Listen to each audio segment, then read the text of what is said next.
বুঝে উঠতে সময় লাগলো অনেকক্ষণ। গাড়ি ব্রেক ফেল করেছে। ভাগ্যিস হঠাৎ থেমে গেছে, নয়তো সামনের কোনো গাড়ির সাথে অ্যাক্সিডেন্ট হলে কিংবা পাশের ডোবায় পড়ে গেলে বড়সড় দুর্ঘটনা ঘটতে পারত। তন্ময় মিশুর দিকে তাকিয়ে বলল, ব্যথা পেয়েছ? সামান্য।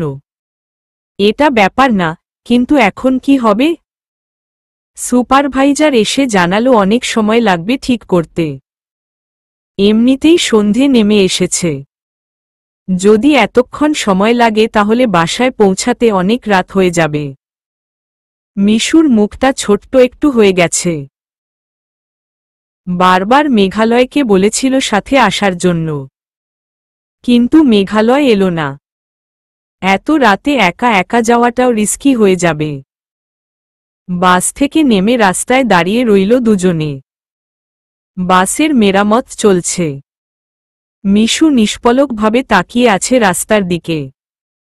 তন্ময় ওর পাশেই দাঁড়িয়ে। কিছুক্ষণ কেটে যাওয়ার পর মিশু বলল, তুমি যেখানে যাবে সেটা কতদূর এখান থেকে? সিএনজিতে ঘণ্টাখানেক লাগবে হয়তো। তাহলে তুমি চলে যাও। তুমি একা একা রাস্তায় দাঁড়িয়ে থাকবে? রাত নেমে এসেছে।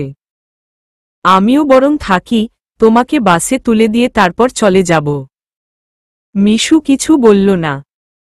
বর্ষর দুর্ঘটনা হয়নি তাতেই সক্রিয়া, কিন্তু এখন কি করবে বুঝতে পারছে না।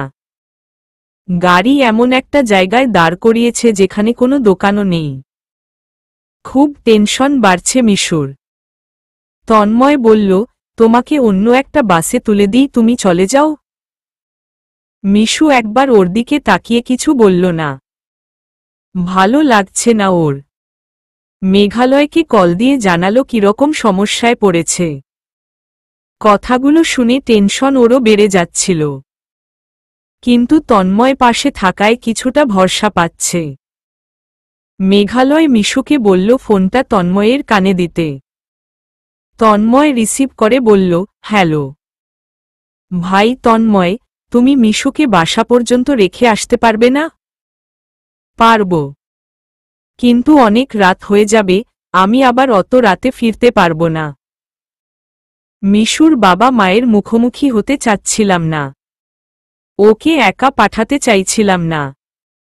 আচ্ছা আমি নিজে গিয়ে রেখে আসব, টেনশন করো না। প্রয়োজনীয় কথা সেরে ফোনটা রেখে দিল মেঘালয়ে। মিশু ও তন্ময় দুজনে চাতকের মতো রাস্তার দিকে চেয়ে রইল। গাড়ির পিছনে বিশাল জ্যাম লেগেছে, আর কোনো গাড়িই চলাচল করতে পারছে না। ঠিক করতে কতক্ষণ লাগবে বোঝা যাচ্ছে না। অপেক্ষা করাটা বিরক্তিকর, তবুও অপেক্ষা করতেই হচ্ছে। এমন সময় আকাশে মেঘ করে আসতে শুরু করেছে। যদি বৃষ্টি নামে তখন আরেক মুসিবত হবে, কারণ এভাবে ভিজে তো আর রাস্তায় দাঁড়িয়ে থাকা সম্ভব না। মিশুর চেহারায় চিন্তার ছাপ পড়ল। তন্ময় সবকিছু ভেবে বলল, মিশু, তুমি বরং আমার সাথে চলো। তোমার কোনো সমস্যা হবে না, আমার কাজিনের বাসা। রাতটা থেকে কাল সকালে তোমাকে বাসে তুলে দেব। মিশু আপত্তি জানাল। তন্ময়ের সাথে দাঁড়িয়ে থাকতেই ওর অপ্রস্তুত লাগছে। যত তাড়াতাড়ি সম্ভব চলে যেতে পারলেই যেন বাঁচে। তন্ময় মেঘালয়ের কাছে ফোন দিল আরেকবার। মেঘালয়কে কথাটা বলামাত্রই ও বলল, এটা তো অনেক ভালো কথা। এত রাতে একা ওকে পাঠানোর প্রয়োজন নেই, আর তোমারও তাহলে ওর সাথে যেতে হবে না। তুমি বরং ওকে সাথে নিয়ে যাও, সকালে বাসে তুলে দিও। মেঘালয়ের সাথে তন্ময়ের অনেক ভালো সম্পর্ক হয়ে গেছে। একজন আরেকজনকে অনেক বেশি বিশ্বাস করতে আরম্ভ করেছে। সেখানে মিশুকে বাসায় পৌঁছে দেয়াটা এখন তন্ময়ের দায়িত্ব। মেঘালয় সরল মনে মিশুকে ওর সাথে পাঠিয়ে দিল। তন্ময়ের দূর সম্পর্কের বোনের বাসা। বাসায় মেয়েটা ছাড়া আর কেউ নেই। রাস্তায় থাকা অবস্থাতেই বৃষ্টি নেমেছে। ওরা বৃষ্টিতে ভিজে সেখানে পৌঁছালো রাত 9টায়। 71। ভেজা কাপড় বদলে একটা আকাশী রঙের কামিজ পরেছে মিশু। চুলে তোয়ালে বেঁধে খাবার টেবিলে আসলো। ওর সদ্য স্নাত চেহারার দিকে তাকিয়েই বুকের ভেতরটা মোচড় দিয়ে উঠল তন্ময়ের। হার্টবিটটা লাফ দিয়ে অনেকখানি বেড়ে গেল যেন। মিশুকে বাসে অনেক ক্লান্ত দেখাচ্ছিল। তার উপর ঘাম, জার্নির ধকল, ধুলাবালি আর এলোমেলো চুলে খুব মলিন দেখাচ্ছিল। অথচ এখন ওর চেহারায় যে লাবণ্যময়তা ফুটে উঠেছে তা দেখে যে কারো দৃষ্টি আটকে যাবে। বাইরে হাওয়ার ঝাপটানির সাথে সাথে বুকের ভেতরেও টিপটিপ করতে আরম্ভ করেছে। টিনের চাল হওয়ার কারণে বৃষ্টির ঝমঝম শব্দটা প্রকট আকার ধারণ করেছে। প্লেটে খিচুড়ি দেখে মিশুর চোখ দুটো ঝিকমিক করে উঠল। উৎফুল্ল হয়ে টেবিলে বসে পড়ল ও। তন্ময় ওর প্রফুল্ল মুখটা যতবার দেখছে ততবার খুন হয়ে যাচ্ছে। মিশু খিচুড়ি মুখে দিয়ে বলল, ইয়াম্মি। আপু, লেবু নেই বাসায়? লেবু থাকলে আরো মজা হতো। লেবু আছে, আমি এক্ষুনি নিয়ে আসছি। মেয়েটা লেবু আনার জন্য রান্নাঘরে ছুটে গেল। তন্ময় পলক না ফেলে তাকিয়ে আছে মিশুর দিকে, যেন প্রথমবার দেখছে ওকে। দৃষ্টিটা ওর মায়াবী মুখেই আটকে আছে, বিন্দুমাত্র নড়ানো যাচ্ছে না। মিশু খিচুড়ি খেতে খেতে বলল, আজকের সন্ধ্যাটা অনেক সুন্দর না তন্ময়? তন্ময় চমকে উঠল। মেয়েটা খুব সুন্দর করে ওকে ডাকে, কতদিন পর এভাবে নাম ধরে ডাকল। মিশু বলল, এভাবে তাকিয়ে আছো কেন? খিচুড়ি খাও, দারুণ মজা হয়েছে খেতে। মিশু, বলো। এই মোমের আলোয় তোমাকে অনেক মায়াবতী লাগছে। চোখ তুলে তন্ময়ের দিকে তাকালো মিশু। ভয়ঙ্কর দৃষ্টিতে তাকিয়ে আছে তন্ময়। এ চোখে কোনো কামনা নেই সত্যি, কিন্তু ভালোবাসা আছে। ভালোবাসার দৃষ্টিগুলো সবসময়ই ভয়ঙ্কর হয়, সহজে এড়ানো যায় না। বুকের ভেতরটা ছাদ করে উঠল মিশুর। ও প্রসঙ্গ বদলানোর জন্য বলল, আচ্ছা বাসটা কি এখন ঠিক হয়েছে? যদি ঠিক না হয় তাহলে যাত্রীরা কিভাবে কে কি করছে বলো তো? আমার তো টেনশন হচ্ছে সবার জন্য। তন্ময় একটা ছোট্ট নিঃশ্বাস ফেলে বলল, টেনশন করো না, বোধহয় ঠিক হয়ে গেছে। খিচুড়িটা অনেক মজা হয়েছে না? অনেক মজা হয়েছে। আপু লেবু এনে দিল। মিশু লেবু নিয়ে খুব আয়েশ করে খিচুড়ি খাওয়ায় মনোযোগ দিল। ইলেকট্রিসিটি চলে গেছে অনেক আগেই। এখানে ঝড় বৃষ্টি হলেই আর বিদ্যুৎ থাকে না। তন্ময়ের সামনে বসে থাকতে অপ্রস্তুত লাগছে বলে তাড়াতাড়ি খাওয়া শেষ করল মিশু। তারপর মাথা ব্যথা করছে বলে দ্রুত পাশের একটা রুমে চলে এলো। আসার সময় একটা মোম সাথে করে এনেছে। মোমটা টেবিলের উপর রেখে চুল থেকে তোয়ালে খুলে ফেলল। তারপর হাত দিয়ে ঝুল ঝাড়তে ঝাড়তে আয়নায় তাকিয়ে নিজেকে একবার দেখল। মনেমনে বলল, আজ আমাকে সত্যিই একটু অন্যরকম দেখাচ্ছে না? নাকি আবহাওয়ার কারণে এমন মনে হচ্ছে? ফোনটা নিয়ে মেঘালয়ের নাম্বারে কল দিল মিশু। এদিকে মিশুকে দেখার প্রবল আকাঙ্ক্ষা দমাতে পারেনি তন্ময়। দরজায় এসে হা করে তাকিয়ে আছে। যত দেখছে তত বুকটা ফেটে চৌচির হয়ে যাচ্ছে ওর। প্রতি মুহূর্তে মনে হচ্ছে, মেয়েটা তো আমারও হতে পারত। ও তো সবকিছু উজাড় করে আমাকেই ভালোবাসত। মেঘালয় ফোন রিসিভ করে বলল, মিশু, তন্ময়কে পেয়ে আমাকে ভুলে গেছ না? এটা আবার কেমন কথা? এজন্যই আমি এখানে আসতে চাইনি। কতটা ভালোবাসি জানেনই তো, তবুও এই কথা? আচ্ছা বাবা, মজা করেছি। এবার বলো তো কি করছো? খুব জোরে বৃষ্টি নেমেছে গো।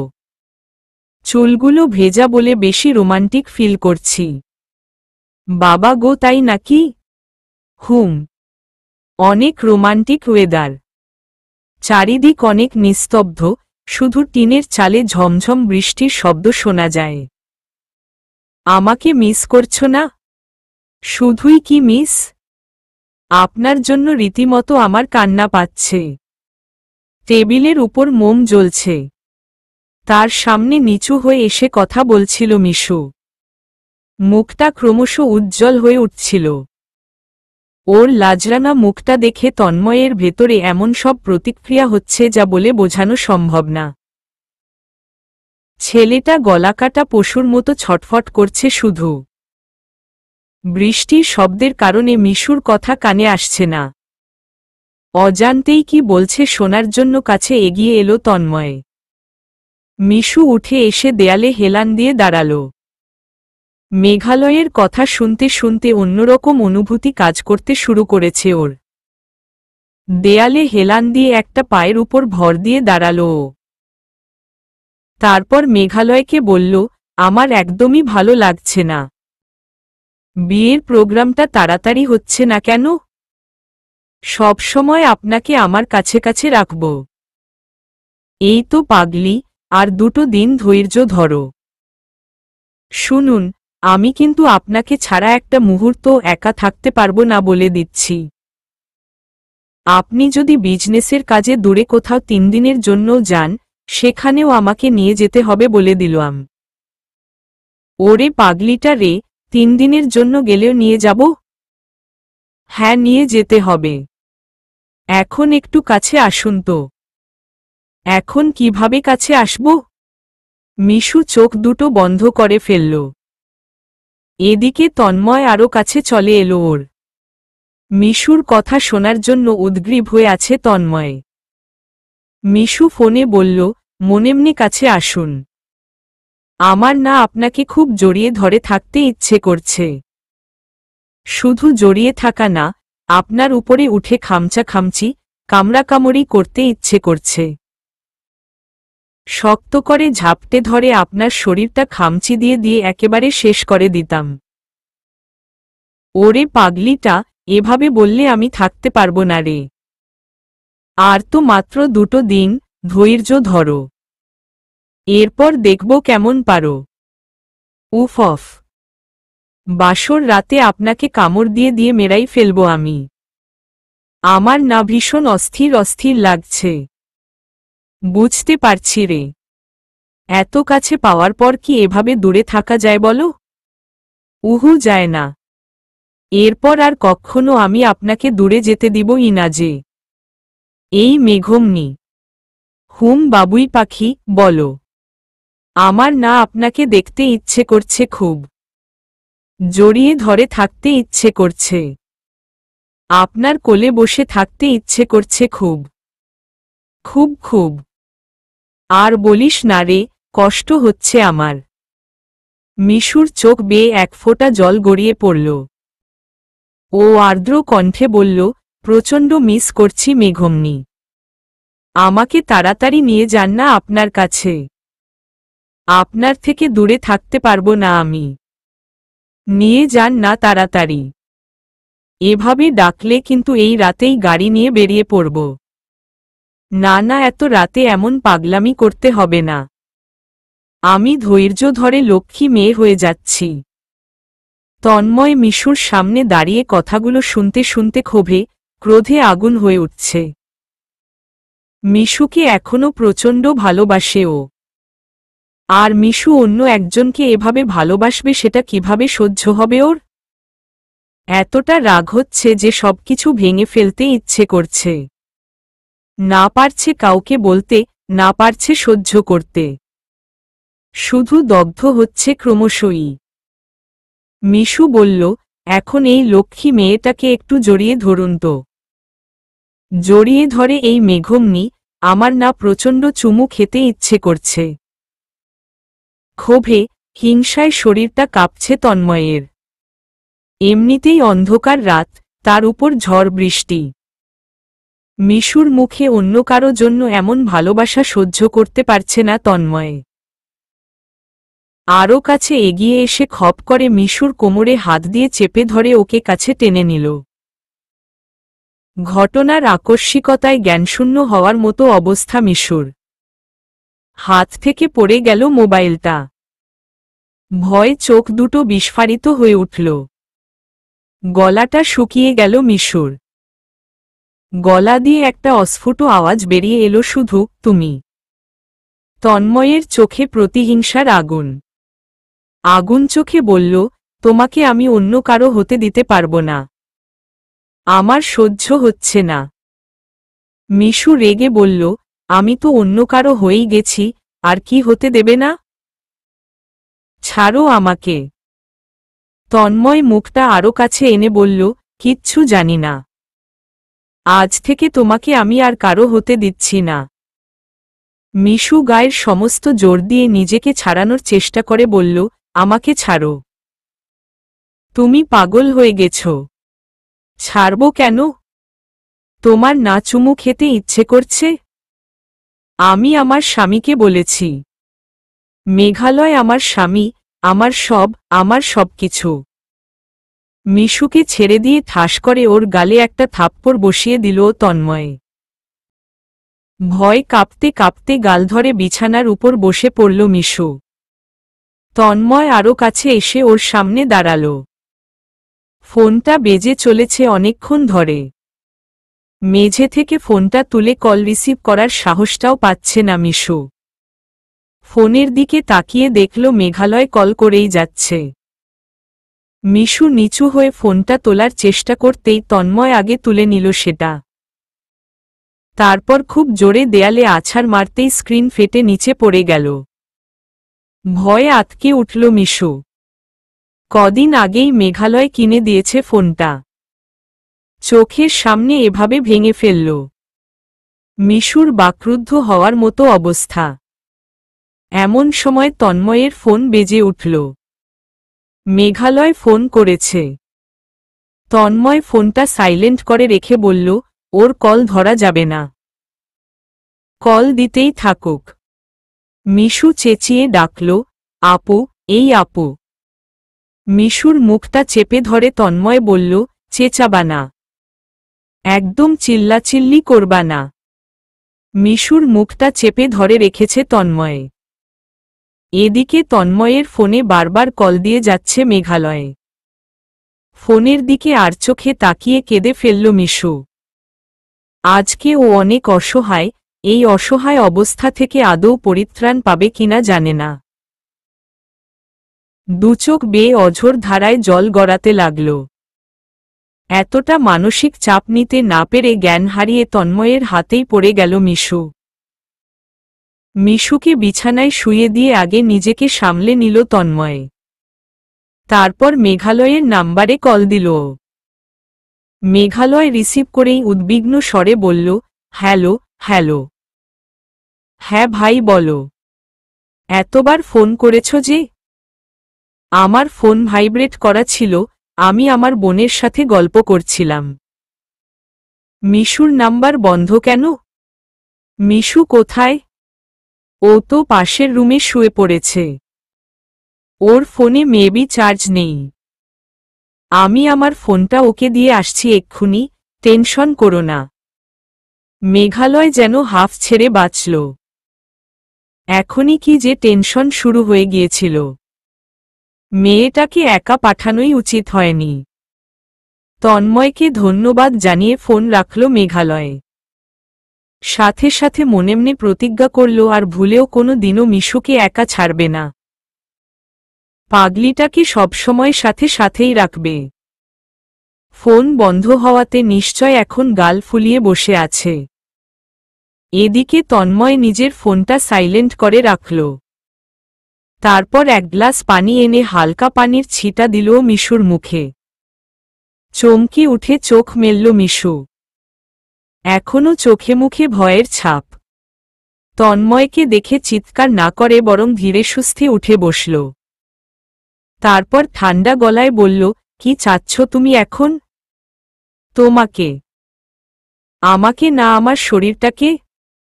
তোমাকে পুরোটাই চাই আমি। আমি পুরোটাই মেঘালয়ের হয়ে গেছি। আমার বলতে কিছুই অবশিষ্ট নেই।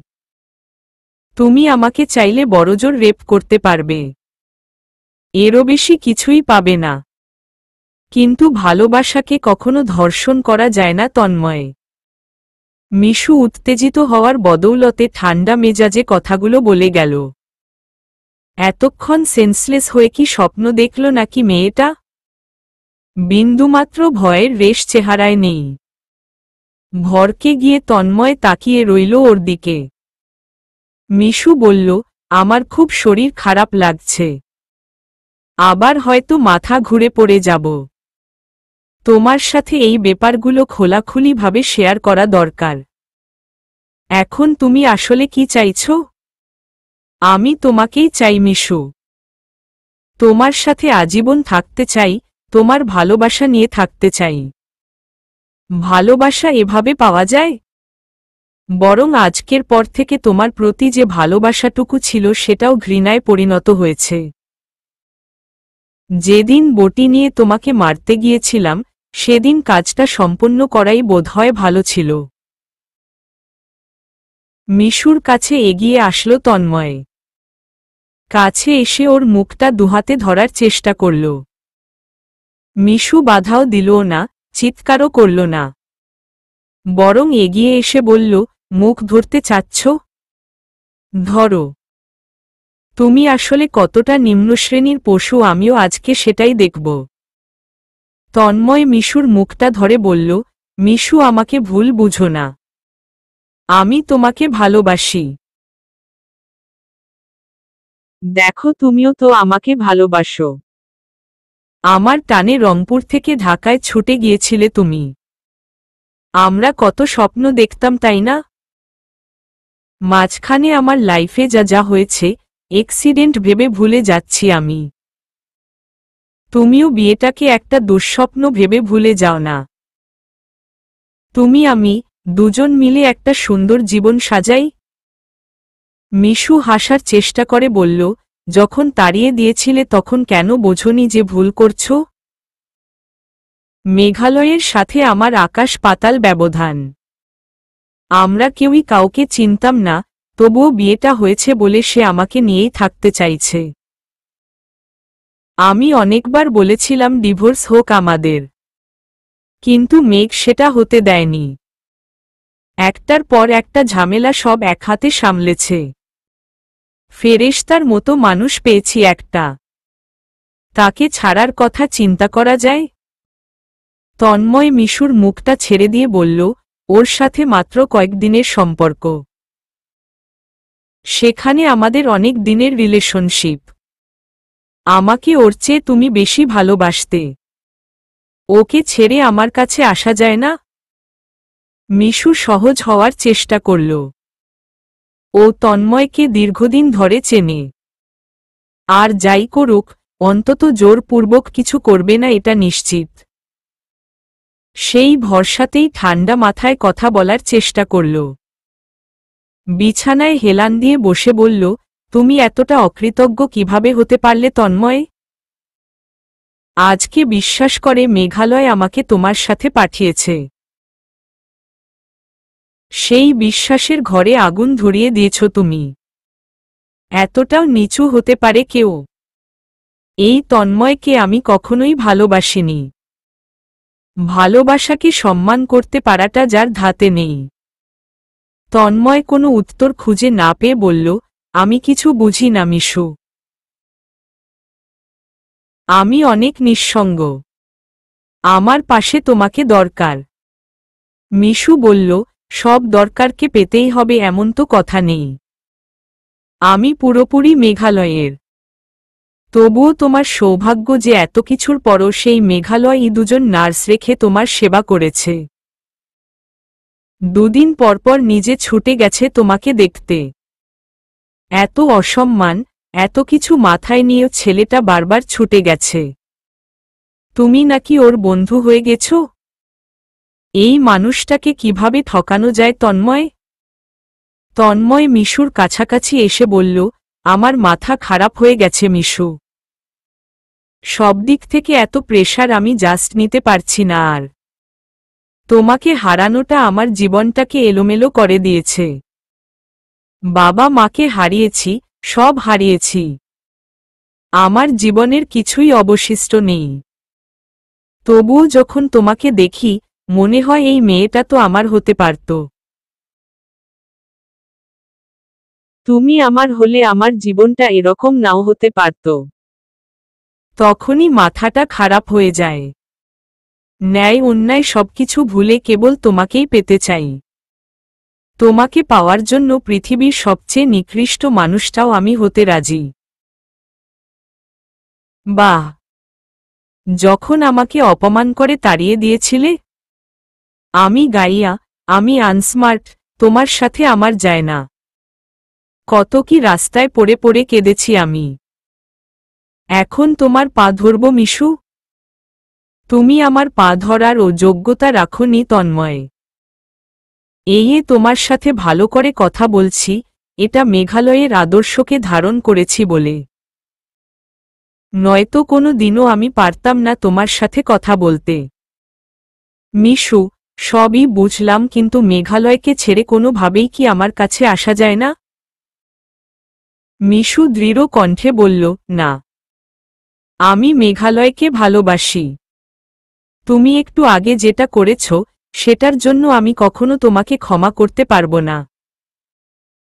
অবশ্য জোর খাটিয়ে কি বা করতে পারতে?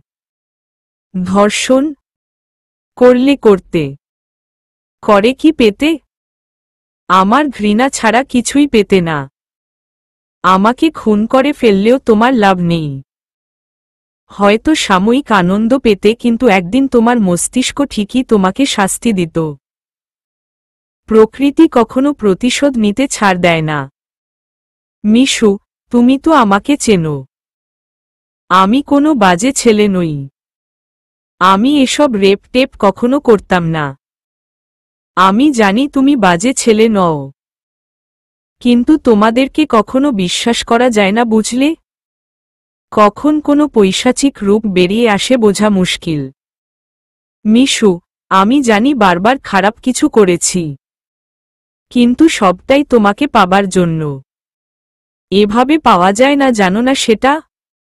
আমার জন্য তুমি মরে গেলেও আর তোমার কাছে ফেরার রাস্তা আমার জানা নেই। জানো না? নাকি পরকীয়া করার কথা ভাবছ? তন্ময় চমকে উঠে মিশুর দিকে তাকাল। তারপর মাথা দুলিয়ে বলল, তোমার ভাগ আমি কাউকে দিতে পারব না। তবুও যদি কোনোভাবেই কিছু করার না থাকে, পরকীয়া করতেও আমি রাজি। তবুও তোমার ভালোবাসাটুকু আমার চাই। শব্দ করে হেসে উঠল মিশু। হাসি থামতেই চাইল না। অনেকক্ষণ ধরে হাসার পর বলল, তুমি পাগল হয়ে গেছ। মিশুর ব্যক্তিত্ব সম্পর্কে তোমার ধারণা কম আছে। এত নিচু মন মানসিকতার মানুষটাকে আমি কিভাবে একদিন অতটা ভালোবাসতাম সেটা ভেবেই হাসি পাচ্ছে। তন্ময় সিরিয়াস চেহারা ধারণ করে বলল, এই তন্ময় কখনো এমন ছিল না। পরিস্থিতি আমাকে এমন বানিয়েছে। মিশু তন্ময়ের চোখের দিকে তাকিয়ে বলল, পরিস্থিতির সূচনা তুমিই করেছিলে। তুমি যদি সেদিন আমাকে অপমান করে ফিরিয়ে না দিতে, একটার পর একটা বিপদ কিছুই ঘটত না। দেখো তন্ময়, আমি জানি তুমি অনেক ভালো একটা ছেলে। তুমি গুন্ডাদের মতো আচরণ করলে তাহলে জগতে আর ভালো মানুষকে থাকলো বলো? আমি আর মেঘালয় একজন আরেকজনের জন্যই সৃষ্টি। আমাদেরকে আলাদা করতে চেও না প্লিজ। তুমি আমাকে ফিরিয়ে দিয়েছ, এরপর থেকেই আমার লাইফে একটার পর একটা বিপদ ঘটে যাচ্ছে। সবকিছুর পরেও আমি সুখী, কারণ মেঘালয় আর ওর পরিবারটাকে পেয়েছি। তোমার উপর রাগ বা ভালোবাসা কোনোটাই আমার নেই। তোমাকে মনে করার সময় পাই না আমি। আমি এতটা খারাপ নই মিশু। মিশু বলল, তোমার সামান্য একটা ভুলের কারণে আমার জীবনে যে বিপর্যয় আসতে চেয়েছিল, সেটা কেটে এসেছি। আমি তোমাকে ক্ষমাও করে দিয়েছিলাম। আজকে নতুন করে আর কোনো বিপদ ডেকে এনো না। অনেকেই বলেছে আমি অন্য একটা এলাকায় একটা ছেলের সাথে আপত্তিকর অবস্থায় ধরা পড়েছি। এরপর আমাদের বিয়ে, তারপর চেয়ারম্যানের স্বীকারোক্তি নিয়ে ভিডিও করে প্রমাণ করতে হলো আমরা নির্দোষ। একটার পর একটা ঝামেলা লেগেই আছে। আজকে যদি এখানে কোনো ঝামেলা হয়, দুদিন পর আমার বিয়ের প্রোগ্রামটা আর হবে না। একদিকে অপমান সহ্য করতে না পেরে আব্বু হার্ট অ্যাটাক করবে, অন্যদিকে আমার শ্বশুরবাড়ির রেপুটেশন নষ্ট হবে। আর মেঘালয়ের কি হবে কল্পনা করতে পারি না আমি। এত কিছু নষ্ট করে দিয়ে কি তুমি ভালো থাকবে? আর আমিও যদি তোমার হাত ধরে পালিয়ে যাই, আমরা কি ভালো থাকব? ধ্বংস হয়ে যাবে তন্ময়। তন্ময় করুণ চোখে মিশুর দিকে তাকাল। সেই চোখের ভাষা বুঝতে পারল না মিশু, কিন্তু অপরাধবোধ প্রবল হয়ে উঠেছে। ছেলেটা অনুশোচনা করতে করতে দগ্ধ। মিশু বলল, আমি জানি তুমি খারাপ ছেলে নও। তুমি খারাপ হলে অন্তত আমি কখনো তোমাকে ভালোবাসতাম না। হঠাৎ মিশুর বুকে মাথা রেখে শক্ত করে জড়িয়ে ধরল তন্ময়। খাটে হেলান দিয়ে বসে আছে মিশু। আচমকা তন্ময়ের এমন আচরণে কি করবে বুঝতে পারল না। তন্ময় কাঁদতে কাঁদতে বলল, আমাকে কেন মরতে দিল না তোমরা? মিশু ওর মাথায় হাত রেখে বলল, মৃত্যুটা সবকিছুর সমাধান নয়। এখন ওঠো, আর আজকে কোনো ঝামেলা করো না। আমি কথা দিচ্ছি, তোমার আজকের এই আচরণের কথা কেউ কখনো জানতে পারবে না। মাথা তুলে মিশুর চিবুকে হাত রেখে তন্ময় বলল, তুমি এত ভালো কেন মিশু? এত লক্ষ্মী একটা মেয়েকে আমি কষ্ট দিয়ে তাড়িয়ে দিয়েছি ভাবলে মরে যেতে ইচ্ছে করে। মিশু উত্তরে বলল, সবকিছুকে পেয়ে পায়ে ঠেলে দিতে হয় না তন্ময়। গুরুত্বটা বুঝতে হয়। বাহ্যিক রূপ দেখে যদি সৌন্দর্য বিচার করো, তাহলে বলবো আমি সবসময়ই সুন্দর ছিলাম। আমাকে দেখার চোখ তোমার ছিল না। আর যদি বাইরেটা দেখে স্মার্টনেস বিচার করো তাহলে বলবো, নিজের স্বকীয়তা বজায় রাখাটাই সবচেয়ে বড় স্মার্টনেস, যেটা আমার অন্যতম বৈশিষ্ট্য। মিশুকে ছেড়ে দিয়ে উঠে দাঁড়ালো তন্ময়। আর কোনো কথা বলল না। চোখ মুছে বিছানার উপরে রাখা নিজের ফোনটা দেখিয়ে দিয়ে বলল, মেঘালয়কে ফোন দাও। তারপর রুম থেকে বেরিয়ে গেল। সবকিছুর জন্য আল্লাহ তায়ালার প্রতি শুকরিয়া আদায় করল মিশু। তন্ময় চলে গেছে, তার মানে আর কোনো বিপদ আসার সম্ভাবনা নেই। আল্লাহ তন্ময়ের মঙ্গল করুক। কথাটা বলতে বলতে ফোন নিয়ে আগে কল দিল মেঘালয়কে। ৭১। মিশুর কণ্ঠ শুনে কলিজায় শান্তি ফিরে পেল মেঘালয়ে। হাফ ছেড়ে বলল, মরে যাচ্ছিলাম এখনই। তন্ময় ফোন ধরছিল না, ওদিকে তোমার ফোনটাও বন্ধ। মিশু যথাসম্ভব গলার স্বর স্বাভাবিক করার চেষ্টা করে বলল, আমার ফোনটা বন্ধ, চার্জ শেষ। আর তন্ময় এসে দেখে আমি দরজা লাগিয়ে ঘুমিয়ে পড়েছি। আসলে খুব টায়ার্ড লাগছিল তো। ও ডেকেছে, আমি শুনতে পাইনি। মিশু, জীবনে প্রথমবার আমাকে মিথ্যে বললে তাই না? মিশু তোতলাতে তোতলাতে বলল, মিথ্যে মানে? দরজা লাগিয়ে দিয়ে ঘুমালে তোমার গলার স্বর শুনেই বুঝতাম। আর আমার সাথে কথা না বলে তুমি ঘুমাতেই পারো না। কি করলে বলো তো? মিশু কিছুক্ষণ চুপ থেকে বলল, আপনি আমাকে বিশ্বাস করেন তো? সেটা করি বলেই তন্ময়ের সাথে পাঠিয়েছি। কিন্তু তন্ময়কে তো তোমার মতো বিশ্বাস করতে পারি না। আমি নিরাপদে আছি, ভালো আছি। আমাকে নিয়ে টেনশন করতে হবে না। ঠিক আছে, বাদ দাও। আমি যদি আজকে সারারাত তোমার সাথে কথা বলতে চাই তাহলে কি তোমার সমস্যা হবে? মিশু খুশি হয়ে বলল, এর মতো আনন্দ আর হবে না আমার জন্য। তাহলে সারারাত কথা বলবো। রুমের দরজা জানালা সব বন্ধ? মিশু চমকে উঠে বলল, দরজা খোলা। দরজাটাও লাগিয়ে দিয়ে আসো, তাহলে নির্ভয়ে কথা বলতে পারবা। মিশু অবাক হলেও কিছু বলল না। উঠে গিয়ে দরজা লাগিয়ে দিয়ে আসলো। মোমটা নিভে গেছে। বিছানায় এসে গা এলিয়ে দিয়েই বলল, মেঘমনি, আমাকে কখনো ভুল বুঝবেন না তো? না, কিন্তু আমার কাছে সৎ থেকো সবসময়। আমি সত্যিই আজকে মিথ্যে বলেছি। মেঘালয় বলল, বুঝতে পেরেছি। তোমার কোনো সমস্যা না হলেই হলো। তবে আজকে আমি প্রতিজ্ঞা করছি, এরপর কখনো তোমাকে একা একা শপিং করতেও পাঠাবো না। তোমার কিছু হয়ে গেলে আমি বাঁচব কি নিয়ে? প্রত্যেকটা সেকেন্ড আমি তোমার সাথে থাকতে চাই মিশু। মিশুর চোখে পানি এসে গেল। ও নিজেও আর কখনো মেঘালয়কে ছাড়া এক পাও তুলবে না। ৭২। দুদিন পর অবশেষে আজ সেই কাঙ্ক্ষিত বিয়ের দিন। বহুল ঝড় ঝাপটা পেরিয়ে শেষ অবধি বিয়ের প্রোগ্রামটা হচ্ছে। সেদিন রাতে তন্ময় আর কোনো ঝামেলা করেনি। সারারাত ফোনালাপ করেই কাটিয়ে দিয়েছিল মেঘ মিশু। আজ বরযাত্রীরা সকালেই রওনা দিয়েছে। একটা গাড়িতে মেঘালয় আর ওর বন্ধুরা, আর বাকি গাড়িগুলোতে বাবা মা ও নিকটাত্মীয় স্বজনরা। গাড়িতে ওঠার পর থেকেই মেঘালয়ের বন্ধুরা গান জুড়ে দিয়েছে।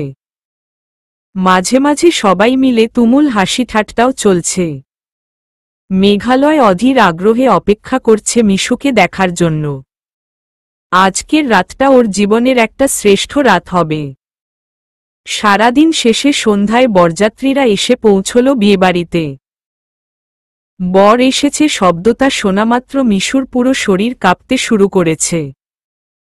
এতগুলো দিন একসাথে কাটিয়ে আসার পরও আজকের দিনটাকে অনেক বেশি স্পেশাল মনে হচ্ছে। বরকে বরণ করার সময় মিশুর ছোট বোন ও বান্ধবীদের সাথে মেঘালয়ের বন্ধুদের বেশ যুক্তি তর্ক হয়ে গেল। গেটের টাকা নিয়ে, মিষ্টি খাওয়ানো, জুতা চুরি সবকিছু মিলে বিয়ের আনন্দটা পরিপূর্ণতা পেয়েছে যেন। মিশু ভাবছিল, সেদিন রাতে তন্ময় কোনো ঝামেলা বাঁধালে আজকের দিনটা আর দেখা হতো না। সবার এই হাসিমুখটাও আর থাকত না। মেঘালয় কিছুক্ষণ বসে থাকার পর অস্থির হয়ে উঠল। এখনো মিশুর মুখ দেখা হয়নি, ব্যাপারটা কি মেনে নেওয়া যায়? কিন্তু বিয়েবাড়িতে এত এত লোকে গিজগিজ করছে যেন মেলা বসেছে। এতগুলো লোকের সামনে কিছু বলাও যাবে না, আর উঠে চলে যাওয়াও যাবে না।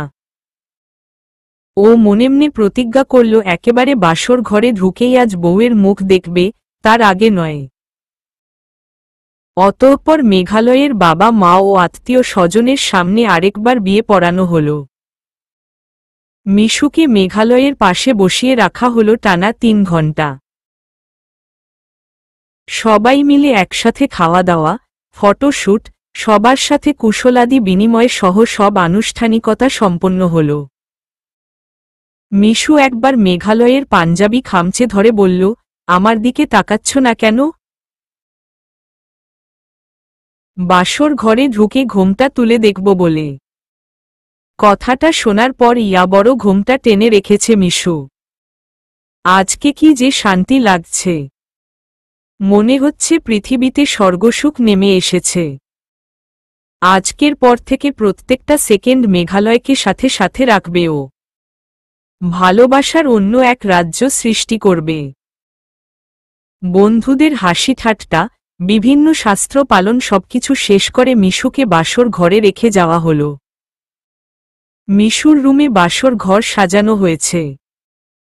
রংপুর থেকে গাড়ি ছাড়লে পৌঁছাতে সকাল হবে বলে বরপক্ষ আজ এ বাড়িতেই থেকে যাবে। কিন্তু বাসর ঘর তো বাদ দেয়া যায় না। যদিও একবার বাসর ঘর সাজানো হয়েছিল, তবুও ফুলসজ্জার মধ্যে একটা আলাদা ব্যাপার থাকে। আজ রাতে এখানে বাসর হবে, আগামীকাল রাতে মেঘালয়ের বাসায় বাসর। পরপর ৩ বার ফুলসজ্জা করবে, এটা নিয়েও অনেক হাসাহাসি হল বন্ধুদের মাঝে। সবশেষে মেঘালয়কে ছেড়ে দেয়া হলো অপেক্ষারত মিশু পাগলিটার কাছে। মিশু বিশাল ঘোমটা টেনে গুটিসুটি মেরে বসে আছে। শাড়ির ওজন ওর নিজের ওজনের চেয়েও বেশি মনে হচ্ছে। মেকআপ আর্টিস্টকে মেঘালয় সাথে করে এনেছে। মেয়েটার সাজানোর হাত বেশ পাকা। মিশুকে পাক্কা পুতুলের মতো লাগছে, যেন পুতুল বউ সেজেছে। ঘরে ঢুকে দরজা বন্ধ করল মেঘালয়। তারপর বিছানার দিকে তাকিয়ে একবার দীর্ঘশ্বাস ছাড়ল। এই দীর্ঘশ্বাসের সাথেই দূর হয়ে গেল সমস্ত বেদনা ও ক্লান্তি। মেঘালয় যত কাছে এগিয়ে আসতে লাগল, মিশুর বুকটা তত জোরে টিপটিপ করতে লাগল। এ যেন অন্যরকম একটা পৃথিবী, অজানা পৃথিবীর অদেখা স্বর্গ। মেঘালয় বিছানার উপর ধপ করে বসে বলল, খাট ভাঙবে না তো? হো হো করে হেসে উঠল মিশু। হাসির শব্দ শুনে মেঘালয় হেসে বলল, এই তুমি হাসছ কেন? আমি অন্য কিছু বোঝাইনি। বলছিলাম যে, খাটটা দেখতে অনেক পুরনো কিনা? মিশু হেসে বলল, ও সব পড়ে। আগে ঘোমটা তুলে দেখে আমাকে উদ্ধার করুন তো। সে কি? এত তাড়া কেন? মাত্র তো রাত শুরু। আচ্ছা ঠিক আছে। আমাকে কি পাছুয়ে সালাম করতে হবে? নাকি আমার জায়গা আপনার পায়ে নয়, আপনার বুকে? মেঘালয় শব্দ করে হাসল। হাসি থামিয়ে বলল, থাক, কিছু করতে হবে না। আমার না খুব হাসি পাচ্ছে মিশু। আর আমার বুকের ভিতর ধরাস ধরাস করছে। আজ তোমার সমস্ত অস্থিরতা থামিয়ে দিব। মিশু শিউরে উঠে চুপ হয়ে গেল। ছেলেটার কণ্ঠে কি যেন মিশে আছে। কথা শুনে একেবারে কলিজায় টান লাগে। ও লজ্জায় মাথাটা নিচু করে থুতনিটা হাঁটুর সাথে লাগিয়ে ফেলল। মেঘালয় মিশুর সামনে বসে মুখটা কাছে এগিয়ে আনল। তারপর আলতো করে ঘোমটাটা তুলে মায়াবী মুখটার দিকে তাকাল। মিশু তখন সুখের সাগরে ভাসছিল। উত্তেজনায় শরীর কাঁপছে। এতবার দেখা হওয়ার পরও মনে হচ্ছে আজ প্রথম দেখা। মেঘালয় ওর থুতনিতে হাত রেখে মুখটা তুলে ধরে বলল, তোমার উপর আল্লাহর রহমত বর্ষিত হোক। চমকে উঠে চোখ মেলল মিশু। এত সুন্দর করে কে কবে বলেছে ওকে? অবাক হয়ে মেঘালয়ের দিকে তাকাল মিশু। মেঘ এগিয়ে এসে মিশুর কপালে আলতো চুমু একে দিল। আবেশে চোখ বুজে এলো মিশুর। চোখ মেলে নিষ্পলকভাবে তাকিয়ে রইল। বরবেশে মেঘালয়ের যৌবনোদীপ্ত চেহারাটা একেবারে উজ্জ্বল হয়ে উঠেছে। আর মিশু? সে তো অনবদ্য এক সতেজ ফুটন্ত গোলাপ। প্রত্যেকটা পাপড়িতে সমানভাবে সৌন্দর্য ঈর্ষান্বিতভাবে লেগে আছে। দেখলেই ছুঁয়ে দিতে ইচ্ছে করে। মিশু চোখ ড্যাবড্যাব করে তাকিয়েই আছে। মেঘালয় মাথা থেকে পাগড়িটা খুলে রেখে বলল, তোমার স্পর্শ পেয়েই যেন আমার জীবনের প্রত্যেকটা সকাল আসে। আর সন্ধ্যা নামুক তোমার শুভ দৃষ্টিমাখা ভালোবাসায়। মিশু মেঘালয়ের বুকে মাথা রেখে ওকে দুবাহুর বন্ধনে বাঁধতে বাঁধতে বলল, আমি আজ পৃথিবীর সবচেয়ে সুখী মেয়ে গো। সবচেয়ে সুখী মেয়ে।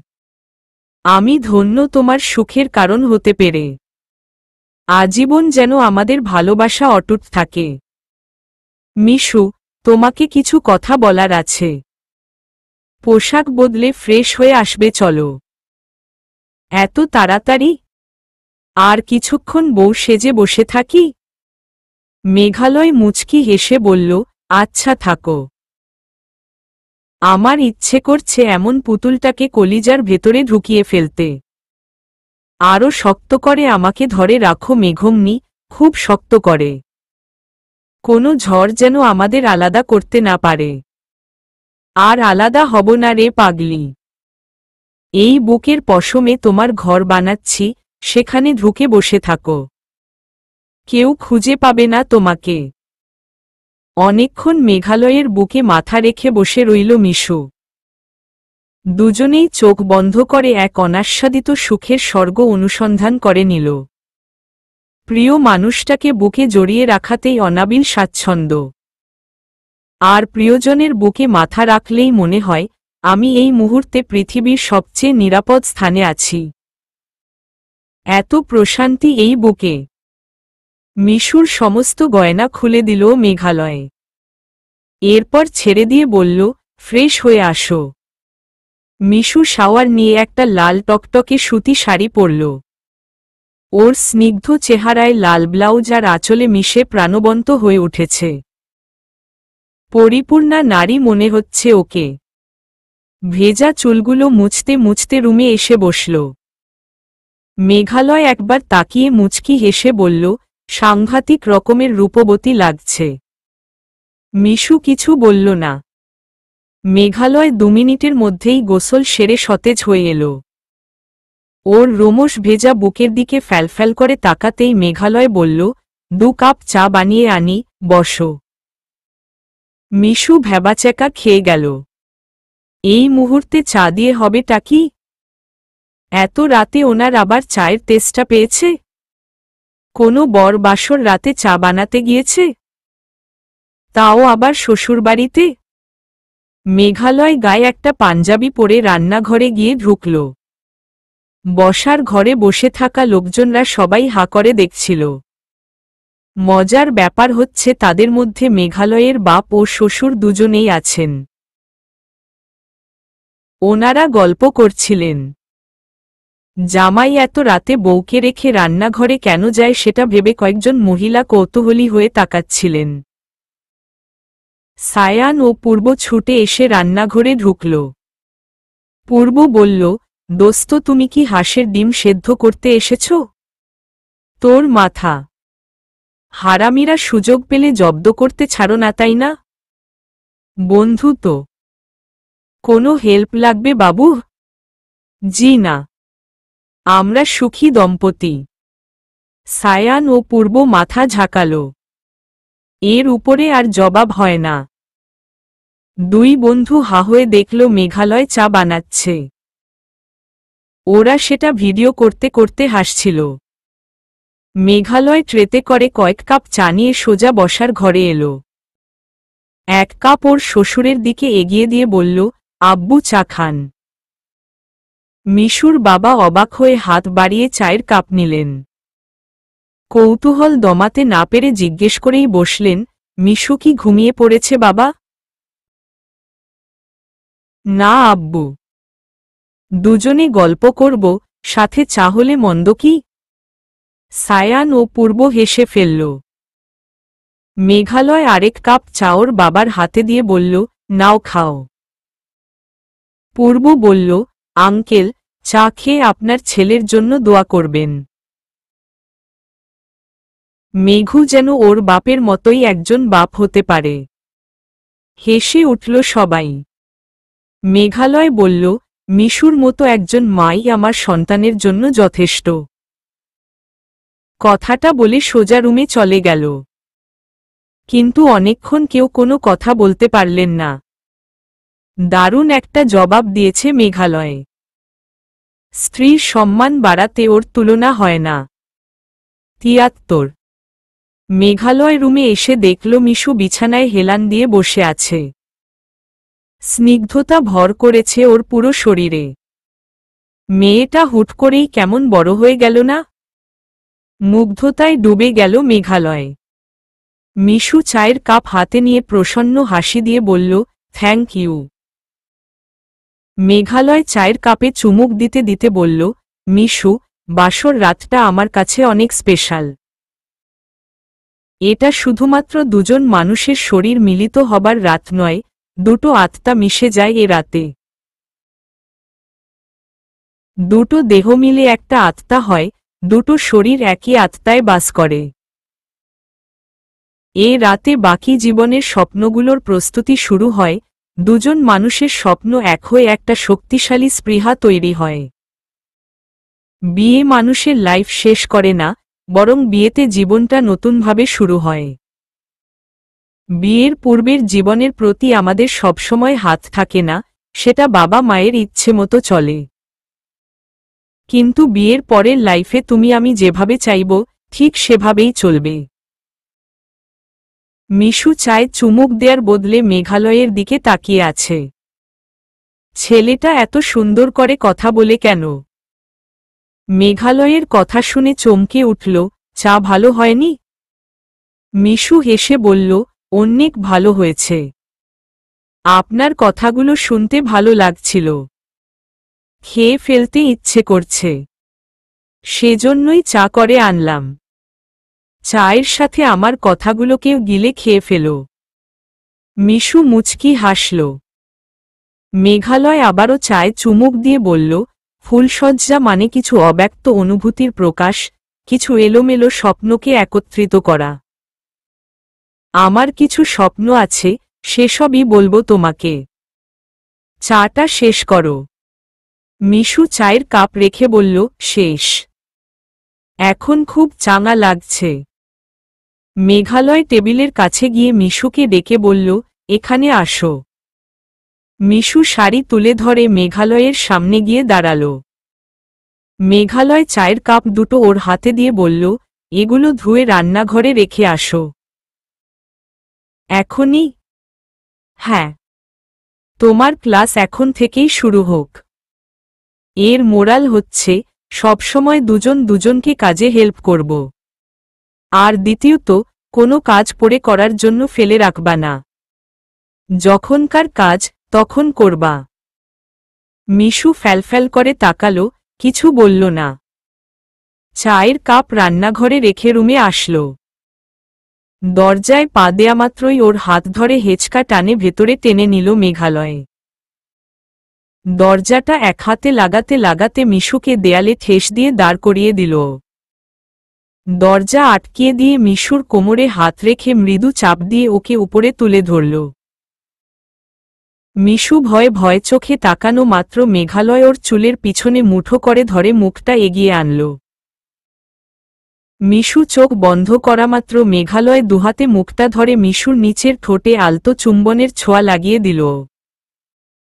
কেঁপে উঠে মেঘালয়ের পাঞ্জাবি খামচে ধরল মিশু। মিশুকে কোলে নিয়ে লাইট নিভিয়ে বিছানায় এগিয়ে এলো মেঘালয়। মিশুকে কোল থেকে নামিয়ে দিয়ে নিজে বিছানায় হেলান দিয়ে বসল। তারপর মিশুকে বুকে টেনে নিয়ে বলল, এখানে চুপ করে থাকো। একটুও নড়াচড়া করবা না, আমি যা বলি মনোযোগ দিয়ে শুনবা। হুম। মেঘালয় বলল, আমার জন্য কঠিন কিছু কাজ করতে হবে তোমাকে। পারবা তো? মিশু আত্মবিশ্বাসের সাথে বলল, পারব। বলুন। মেঘালয় বলল, পৃথিবীতে সবচেয়ে পবিত্র আর শক্তিশালী বন্ধন হচ্ছে স্বামী স্ত্রীর সম্পর্ক। তুমি আমার অর্ধাঙ্গিনী, আমার শরীর ও আত্মার অংশ। এখন থেকে দুজনের প্রত্যেকটা কাজ একসাথে হবে। কাল থেকে একটা নতুন ভোর দেখব আমরা। মিশু, আমার জীবনে আমি কখনো কোনো খারাপ কাজ করিনি। সবসময় অন্যের উপকার করে গেছি। সবসময় ইবাদত বন্দেগি করেছি, সর্বাবস্থায় আল্লাহর উপর বিশ্বাস রেখেছি। এ জীবনে অনেক আমল করেছি আমি, তুমি আমার স্ত্রী হয়ে আমার থেকে পিছিয়ে থাকতে পারো না। কাল থেকে প্রতিদিন ফজরের নামাজ আমরা একসাথে আদায় করব। মসজিদে নামাজ পড়লে তুলনামূলক সওয়াব বেশি। এ কারণে বেশিরভাগ সময় মসজিদেই আদায় করার চেষ্টা করেছি। যতক্ষণ বাসায় থাকব, প্রতি ওয়াক্ত নামাজ তুমি আমার সাথে পড়বে। আর নামাজের পর তোমাকে একটা আমল করতে হবে, আল্লাহ তায়ালার পবিত্র গুণবাচক ৯৯টি নামই মুখস্থ করবে, পাশাপাশি প্রত্যেকটা নামের কি কি আমল আছে, কি কি ফজিলত আছে সব জানতে হবে তোমাকে। এরপর আমি যখন যে আমল ধরব, আমার সাথে তুমিও সেটা করবে। প্রত্যেকটা দরুদ আমার সাথে আমল করতে হবে। মিশু হা হয়ে মেঘালয়ের দিকে তাকিয়ে রইল। চোখ পিটপিট করে বলল, আচ্ছা। মেঘালয় বলল, এখন থেকে কখনো তোমার চোখে জল দেখতে চাই না। তোমার চোখের প্রতি ফোঁটা জল সৃষ্টিকর্তার জন্য হোক। একমাত্র নামাজে বসে কাঁদবা। আমি তো বলেছি অন্যথায় তোমার চোখের জল মাটিতে পড়ার আগেই ওষ্ঠে তুলে নিব। মিশু হাত বাড়িয়ে মেঘালয়ের মুখটা ধরে বলল, তুমি মানুষ না ফেরেশতা। মেঘালয় হেসে বলল, আমি তোমার বর রে পাগলি। শোনো, সবসময় পরিষ্কার পরিচ্ছন্ন থাকবা। সাজগোজ করবা প্রতিদিন রাতে ঘুমাতে যাওয়ার আগে। তোমার সাজগোজ শুধুমাত্র আমার জন্য হোক। আর বাইরে যাওয়ার সময় সবসময় শালীন পোশাকে দেখতে চাই। পড়াশোনার ক্ষেত্রে গা ছেড়ে দিল চলবে না। সারাদিন বসে বসে পড়াশোনা করবা, টিভি সিরিয়াল ভুলেও দেখা যেন না হয়। আমাদের বাড়িতে সবাই একসাথে খাওয়া দাওয়া করি, যেখানেই যাও না কেন খাবারটা বাসায় খাওয়ার চেষ্টা করবা। তোমার প্রথম দায়িত্ব হচ্ছে আমার বাবা মাকে নিজের বাবা মায়ের মতো আপন করে নেয়া। তুমি এখনো যথেষ্ট ইম্যাচিউর, কিন্তু এটা মাথায় রাখতে হবে যে তুমি মেঘালয়ের স্ত্রী। সবার সামনে যা মুখে আসে বলা চলবে না। আব্বু আম্মুর সামনে ভদ্রতা বজায় রাখবা, আর সবসময় যেন মাথায় ওড়না থাকে। আম্মুর প্রত্যেকটা কাজে নিজ দায়িত্বে হেল্প করবা। বড়রা কথা বলার সময় জিজ্ঞেস করবা, আমি কি থাকবো নাকি চলে যাব?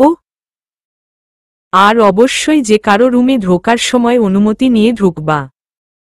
মিশু মাথা দুলিয়ে বলল, আচ্ছা ঠিক আছে। মেঘালয় বলল, তোমার কোনো ইচ্ছায় কেউ বাধা দেবে না। যা খুশি করতে পারো, কিন্তু শালীনতার সাথে।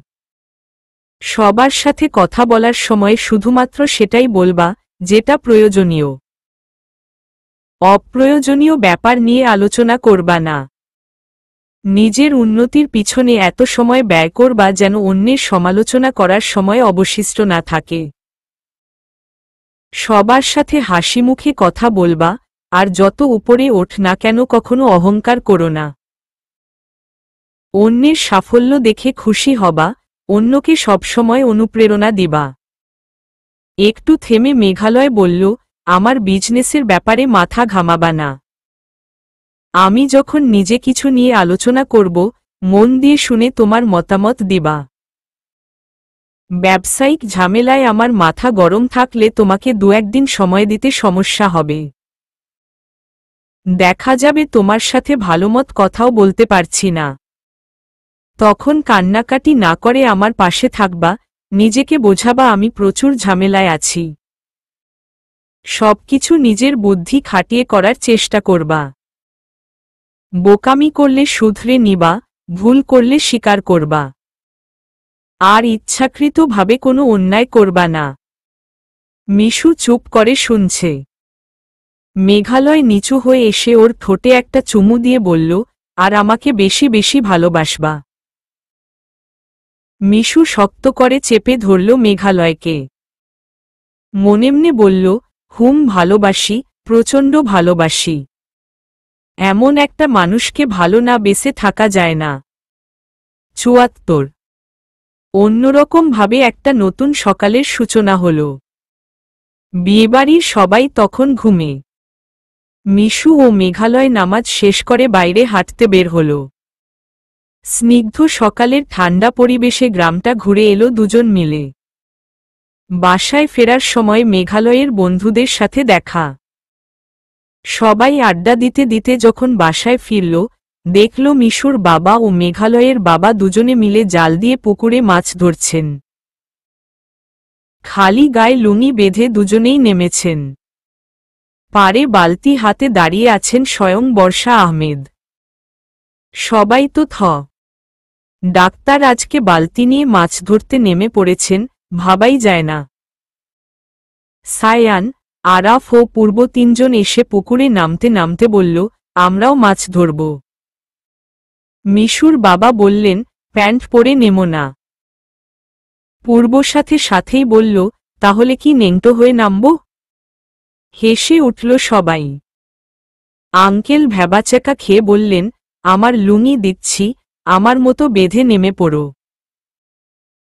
সায়ান বলল, আমি লুঙ্গি সামলাতে পারি না যে।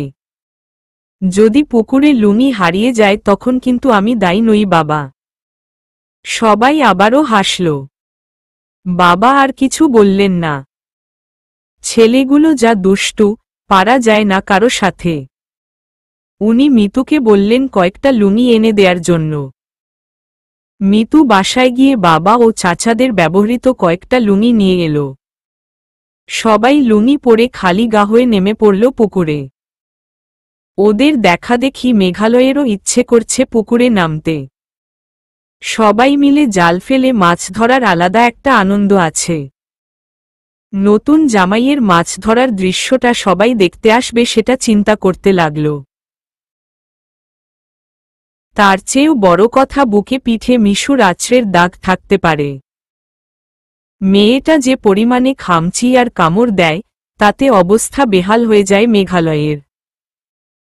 এসব ভেবে আর নামার সাহস করল না। আকাশ আহমেদ জাল ফেললেন পুকুরে। জাল টেনে তোলার সময় 3 বন্ধু ঝাঁপিয়ে পড়ল। জালের ভেতর হাত ঢুকিয়ে দিয়ে মাছ ধরতে লাগল। সায়ান কিছুটা ভয় পাচ্ছিল, কিন্তু আরাফ ও পূর্বকে দেখে ওরও সাহস বেড়ে গেল। বাবা মেঘালয়কেও ডাকলেন মাছ ধরার জন্য, কিন্তু মেঘালয় আপত্তি করল বলে আর কেউ কিছু বলেনি। মৌনি ক্যামেরা নিয়ে এসে ফটাফট ফটোশ্যুট করছে। পুকুরের উপরে বাঁকা হয়ে একটা গাছ ঝুলে আছে। মেঘালয় ও মিশু ছবি তোলার জন্য গাছে উঠে সেখানেই পা ঝুলিয়ে বসে আছে। সায়ান পুকুর থেকে কাদা তুলে ছুঁড়ে মারল মেঘালয়ের গায়ে। সাদা পাঞ্জাবি কাদাময় ডিজাইন হয়ে গেল একেবারে। মেঘালয় আতকে উঠে বলল, এটা কি করলি ব্যাটা? মিশু হাসতে হাসতে বলল, দাগ থেকে যদি দারুণ কিছু হয় তাহলে তো দাগই ভালো। কথাটা বলেই পাঞ্জাবির কাদা হাতে লাগিয়ে মেঘালয়ের গালে, নাকে, কপালে সবখানে লাগিয়ে দিল। খিলখিল করে হাসতে হাসতে মিশু কাদা মাখিয়ে দিচ্ছিল ওর গালে। দৃশ্যটা এতটা হৃদয় কাড়ল যে কিছুক্ষণের জন্য আকাশ আহমেদও থমকে গেছেন। উনি যৌবনে ভীষণ রোমান্টিক ছিলেন। ওনার আবারও সেই সময়গুলো ফিরে পেতে ইচ্ছে করছে। মিশু মেঘালয়, দুজনের গায়ে হলুদের রং টকটক করছে। বরের গায়ে সাদা পাঞ্জাবি, বউয়ের পরনে কমলা রঙের শাড়ি। ঘোমটা টানা নতুন বউটা বরের বুক থেকে কাদা নিয়ে খিলখিল করে হাসছে আর তার বরের গালে মাখিয়ে দিচ্ছে। এই ভয়ঙ্কর সুন্দর দৃশ্যটা ক্যামেরায় বন্দি করতে ভুল করল না মৌনি। অর্ধেক বালতি ভরতি করে মাছ ধরার পর সবাই পুকুরে ঝাপাঝাপি শুরু করল। মুরুব্বিরা সবাই বাড়ির ভেতরে চলে গেলেন। 3 বন্ধু মিলে সাঁতার প্রতিযোগিতা শুরু করে দিয়েছে। পুকুরের ঘোলা পানিতেও ওরা লাফালাফি করা বাদ দিচ্ছে না, বরং লাফালাফি করে পানি আরও ঘোলা বানিয়ে ফেলছে। পুকুর পার ফাঁকা হয়ে যাওয়ার পর মেঘালয় গাছ থেকে লাফ দিল হঠাৎ। মিশু একাই পা দোলাতে লাগল। ওর পা দুলিয়ে বসে থাকার ছবিগুলো মৌনি সুন্দরভাবে ক্যামেরায় ধারণ করে নিল। মেঘালয় পুকুরে নামার পর 4 বন্ধু মিলে শুরু করে দিয়েছে সাঁতার প্রতিযোগিতা। মিশু শুধু উপরে বসে বসে দেখছে। মেঘালয়কে যত দেখে কিছুতেই মন ভরে না যেন।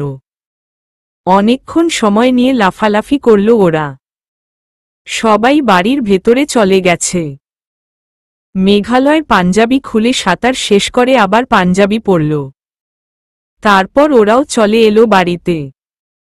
মেঘালয় গোসল শেষ করে ঘরে এসে দেখল মিশু গুনগুন করে গান গাইছে। চুলগুলো পুরো পিঠের উপর ছড়িয়ে আছে। ও দরজার পর্দাটা ভালোমতো টেনে দিয়ে এসে মিশুর সামনে বসল। খালি গায়ে টাওয়েল পরে আছে মেঘালয়। মিশু ওর দিকে একবার তাকিয়েই আর তাকাতে পারল না। চোখ ধাঁধিয়ে যায় ওর। মেঘালয় বলল, তোমার গালে হলুদের রংটা যা মানিয়েছে। প্রতিবার বিবাহবার্ষিকীতে তোমাকে হলুদ মাখাতে হবে। কি যে বলেন! তুমি হুট করেই অনেক বড় হয়ে গেছো মিশমিশ। আমার নিজের চোখকেও অবিশ্বাস্য লাগছে। এত বড় হয়ে গেলে কি করে? বিয়ের পর সব মেয়েই হুট করে বড় হয়ে যায়। তা বটে। এই, তোমার বিয়ে হয়েছে? শুধু বিয়ে? পরপর দুবার বিয়ে হয়েছে। কি, তুমি দুটো বিয়ে করেছ? এজন্যই বলি মাঝে মাঝে আমার বউয়ের ফোন কেন বন্ধ দেখায়। মিশু উঠে এসে মেঘালয়কে মারতে মারতে বলল, শুধু ফাজলামি তাই না? মেঘালয় ওকে টেনে নিয়ে কোলের উপর বসাল। তারপর এক হাতে ধরে বলল, তুই তো একটা বাচ্চা রে। কি পিচ্ছি, কোলে নিয়ে মনে হয় পুতুল কোলে নিয়েছি। তা তো মনে হবেই। আপনি কত বড় আর আমি কত পুচকে। সেটাই। আমি তো ভাবছি এখন যদি আমার একটা বাচ্চা হয় তাহলে কেমন হবে। আমাকে তো একসাথে দুটো বাচ্চা পালতে হবে। মিশু হেসে বলল, বাচ্চা হোক আর কাচ্চা হোক আমি বুঝি না। আমাকেও কোলে নিয়ে বসে থাকতে হবে বলে দিলাম। আমি কখনো আলুর বস্তার মতো মোটা হয়ে গেলেও আমাকে কোলে নিতে হবে। তখন তো আলুর বস্তাকে কোলে নিব, তোমাকে না। এই মুহূর্তে বাচ্চা হলে আমার কি যে জ্বালা হবে বাবা। কেন? দুটো করে আইসক্রিম আনবেন। একসাথে দুজনকে কোলে নিয়ে থাকবেন। আমাকে কোলে আর আমাদের বাচ্চাকে ঘাড়ে। কাম সারছে। তোমাকে দেখে মনে হয় তুমি সারা জীবন এরকম বাচ্চাই থাকবা। দুটো বাচ্চাকে সামলাতে সামলাতে আমি বুড়া হয়ে যাব। মিশু হেসে বলল, খুব মজা হবে। তোমার এক ঘাড়ে ভর দিয়ে আমি বলবো, এই আমার আইসক্রিম আনছো? আর আমাদের বাচ্চাটা তোমাকে আরেক পাশে টানতে টানতে বলবে, বাবাই আমার আইসক্রিম আনছো? আমি বলবো, এই মেঘমনি, আমাকে কোলে নাও। আমাদের বাচ্চাটাও বলবে, এই মেঘমনি আমাকে কোলে নাও। তুমি বুঝবা ঠেলা। চাপ সামলানোর জন্য রেডি হও এখন থেকে। মেঘালয় মিশুর মুখের দিকে তাকিয়ে বলল, এত জ্বালাবা? আমাদের মেয়েটাও তোমার মতো দুরন্ত হবে। আর দুষ্টুও হবে। আমাদের ছেলে হবে। ছেলেটা তোমার মতো নাদুস নুদুস গুলটুস গালটুস হবে। আমি তো ছোট, ওকে কোলে নিয়ে থাকতেই পারবো না। তাই ওকে তুমি কোলে নিবা। আর তুমি আমাকেও কোলে নিবা। হ্যাঁ, আমার তো আর কাজ নাই। সারাক্ষণ তোমাকে কোলে নিয়ে বসে থাকব। হ্যাঁ, নাই তো। সেজন্যই তো এখন কোলে নিয়ে বসে আছেন। আমি কি বলেছিলাম আমাকে কোলে নিতে? তোকে দেখলেই কোলে বসিয়ে গাল টানতে ইচ্ছে করে রে পিচ্ছি। মিশু মেঘালয়ের গাল দুটো দুহাত দিয়ে ধরে দুটো দুপাশে টানতে টানতে বলল, আজকে আমি গাল টানি। আপনার গালে খোঁচা খোঁচা দাড়ি থাকলে কি যে মারাত্মক সুন্দর লাগে। অবশ্য ক্লিনশেভেও মারাত্মক স্মার্ট লাগে। আজকে আপনি খয়েরি রঙের পাঞ্জাবিটা পরবেন? আচ্ছা আচ্ছা। আমরা তো একটু পরেই বেরিয়ে পড়ব। এটুকু সময় বাবা মাকে দাও যাও। আচ্ছা যাচ্ছি। এই মেঘমনি, আমাদের এখনই একটা গুলুমুলু বাবু হলে ভালো হবে না? ধুর পাগলি। তোমার বয়স 20 হোক আগে। এর আগে সন্তান নেওয়া উচিত না। ওহ আচ্ছা। মিশু মেঘালয়ের কোল থেকে নেমে ছুটে পাশের রুমে চলে গেল। মেঘালয় হাসতে হাসতে বডি স্প্রে করে খয়েরি রঙের পাঞ্জাবি ও কালো জিন্স পরল। চুলগুলো আছড়ে আয়নায় তাকিয়ে মিটিমিটি হাসছিল। মিশুর চোখে কাজল টেনেছে আজ, এক চোখে কাজল মোটা হয়েছে আর অন্য চোখে চিকন। তবুও ওকে সুন্দর লাগছে। কেন যেন মনে হচ্ছে এরকম এলোমেলো সাজেই মেয়েটা সুন্দর। নিখুঁত সাজে ওকে মোটেও ভালো লাগবে না। রোবট রোবট লাগবে। একটু পাগলি পাগলি তো বলেই এত মায়া লাগে। 75। খাওয়া দাওয়ার পর কিছুক্ষণ আড্ডা ও বিয়ে বিদায় পর্ব চলল। মিশু কেঁদে কেটেই অস্থির। আজ থেকে পুরোপুরিভাবে ওকে অন্যের বাড়িতে থাকতে হবে। আর আব্বু আম্মুর সাথে আগের মতো খাওয়া দাওয়া, গল্প করা কোনোটাই হবে না। মিতুর গলা জড়িয়ে ধরে ঘুমানো হবে না। বাসায় ঢোকার সময় আম্মু আম্মু বলে চেঁচানো হবে না। কি যে কষ্ট হচ্ছে। মেঘালয় পুরোটা সময় ওকে আগলে রাখার চেষ্টা করল। আকাশ আহমেদ মিশুর বাবার হাত ধরে দুশ্চিন্তা করতে বারণ করলেন। গাড়িতে ওঠার পরও মন খারাপ করে বসে রইল মিশু। মেঘালয় মিশুর মাথাটা নিজের কাঁধের উপর নিয়ে বলল, ঘুমাও। সারারাত তো গল্প করেই কাটালে। মিথ্যে কথা বলো কেন? শুধু গল্প করেছি। তুমি তো খালি দুষ্টুমি। মেঘালয় ওর মুখ চেপে ধরে বলল, চুপ। এসব কেউ বলে? গাড়িতে ফ্রেন্ডরা আছে আমার।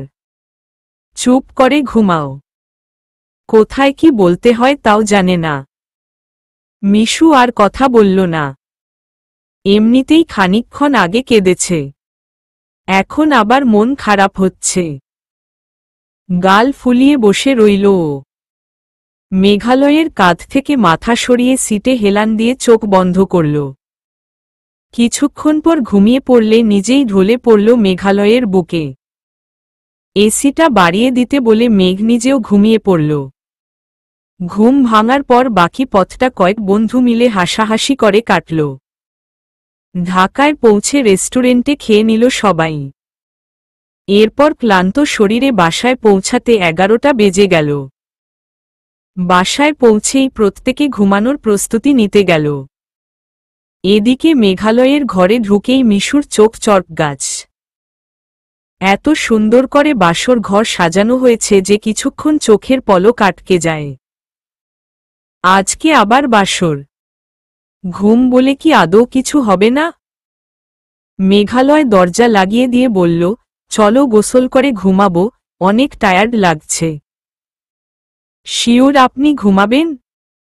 মেঘালয় হেসে বলল, আগামী 2 মাসের জন্য রাতের ঘুমটা বাদ দাও। সমস্ত ফ্যান্টাসিগুলোকে বাস্তবে পরিণত করার সময় এখনই। মিশু একটা ছোট্ট নিঃশ্বাস ফেলে বাথরুমে চলে গেল। গোসল শেষ করে এসে দেখল মেঘালয় রুমে নেই। ও চুল মুছতে মুছতে বিছানার কাছে এগিয়ে আসতেই দেখল বিছানার উপর চাদর থেকে সিলিং পর্যন্ত একটা সাদা কাপড় পরা মানুষ। হাত দুটো ইয়া বড় বড়, আর মুখটা কি বিশ্রী দেখতে। ভয়েই একটা বিকট চিৎকার দিয়ে মেঝের উপর ঢলে পড়ল মিশু। বাড়ির সবাই ছুটে এলো মেঘালয়ের রুমে। এসে দেখে মিশু মেঝেতে পড়ে আছে আর মেঘালয় পাশে বসে পানি ছিটাচ্ছে ওর মুখে। খানিকক্ষণ পর চোখ মেলল মিশু। চোখে মেলে মুখের উপর মেঘালয়কে দেখে চিৎকার করে ওকে জড়িয়ে ধরে বলল, ভূত। ভূত? কোথায় ভূত? মিশু বিছানার দিকে আঙুল দিয়ে দেখিয়ে দিল। সবাই হা হয়ে দেখল সেখানে ফুল ছাড়া কিছুই নেই। মেঘালয়কে সবাইকে চলে যেতে বললে চলে গেল সবাই। মেঘালয় মিশুকে তুলে বিছানায় বসিয়ে দিয়ে খাটের নিচ থেকে একটা বিশাল সাদা কাপড় বের করল। মিশু আতকে উঠে বলল, ও মাগো, এটা কি? হো হো করে হেসে উঠল মেঘালয়। মিশু এতক্ষণে বুঝতে পারল এটা মেঘালয়ের কাণ্ড। ও ক্ষেপে গিয়ে মেঘালয়ের চুল টেনে ধরে বলল, কি খারাপ লোক একটা। মেঘালয় হাসতে হাসতে মিশুকে বুকে টেনে চেপে ধরে বলল, একটু শয়তানি করলাম। বিশ্বাস করো, এখন তোমার ঘুম একেবারে পালিয়ে গেছে। নয়তো গোসল শেষ করে এসেই ঘুমিয়ে পড়তে। মিশু মেঘালয়কে মারতে মারতে বলল, এত দুষ্টু কেন আপনি? যান তো এখান থেকে। মেঘালয় মিশুকে সরিয়ে দিয়ে বলল, কোথায় যাব? আমি বাইরে গেলে ভালো লাগবে? না। আপনি কাছে থাকলেও জ্বালা, দূরে গেলেও জ্বালা। মরণ। বলেই হো হো করে হেসে উঠল মেঘালয়।